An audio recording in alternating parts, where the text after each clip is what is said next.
বেড়েছে ডেঙ্গুর প্রকোপ। প্রতিদিনই হাসপাতালে ভর্তি হচ্ছেন নতুন রোগী। আমরা ভোলার কি পরিস্থিতি জানিয়ে জানবো। আমাদের সঙ্গে যুক্ত হচ্ছেন সহকর্মী HM জাকির। জাকির,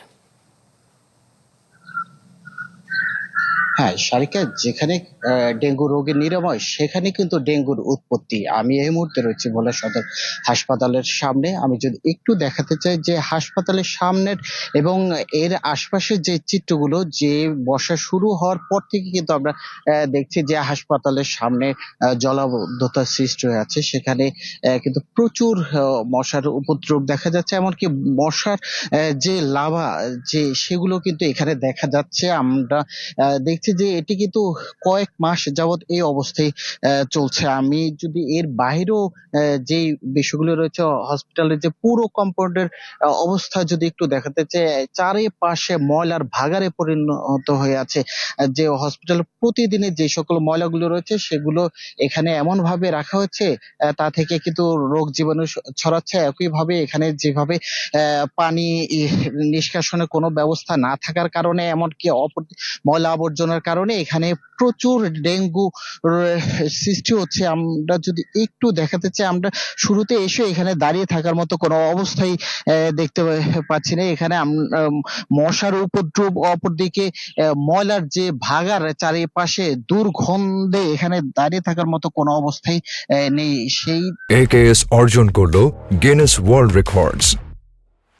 AKS দৃষ্টিকোণ থেকে যদি বললে যে হাসপাতালে যে মানুষ আসবে রোগ নিরাময়ের জন্য, এখানে উল্টো এসে রোগের সৃষ্টি হচ্ছে।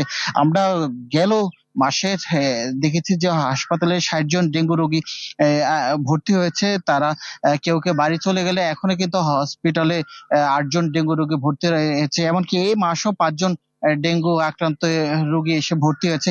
ক্রমশ কিন্তু ডেঙ্গু রোগ বাড়ছে। আমরা চারপাশের যে চিত্রগুলি, এতে করে বোঝা যাচ্ছে যে কিভাবে ডেঙ্গু নিরাময় হবে সেটির চেয়ে বড় বিষয় হচ্ছে এখানে ডেঙ্গু উৎপত্তিটাই হচ্ছে। আমরা বিষয়টি নিয়ে হাসপাতালে যে তত্ত্বাবধায়ক রয়েছে তার সাথে কথা বলেছি। তারা বলছেন যে পুরো কর্তৃপক্ষের দৃষ্টি আকর্ষণ করেছিল, তার কিন্তু সেখান থেকে ময়লার গাড়ি এসে এখান থেকে ময়লা নিয়ে যাচ্ছে না, এটি কিন্তু তারা বলছে। কিন্তু বরাবরই কি যেই বাইরের পরিবেশগুলোর খারাপের কারণে কিন্তু এখানে প্রচুর মশার উপদ্রব বেড়েছে। হাসপাতালে কোনো রোগীগুলো ঠিকভাবে থাকতে পারছে না। সন্ধ্যা কিংবা দিনের প্রতিটি মুহূর্তে তারা মশার উপদ্রব, মশার আক্রমণ থেকে তারা পরিত্রাণ পাওয়ার মতো কোনো অবস্থাই কিন্তু নেই। এর বাইরে যদি আমি একটু পৌরসভার অন্যান্য আবাসিক এলাকাগুলোর কথা বলতে চাই, সেখানেও কিন্তু একই চিত্র। ময়লা আবর্জনা চারিপাশে ছড়িয়ে ছিটিয়ে থাকার কারণে কোনোভাবেই কিন্তু সেখান থেকে ময়লা আবর্জনা সরাচ্ছে না পৌর কর্তৃপক্ষ। শহরটা কিছুটা পরিচ্ছন্ন রাখলেও কিন্তু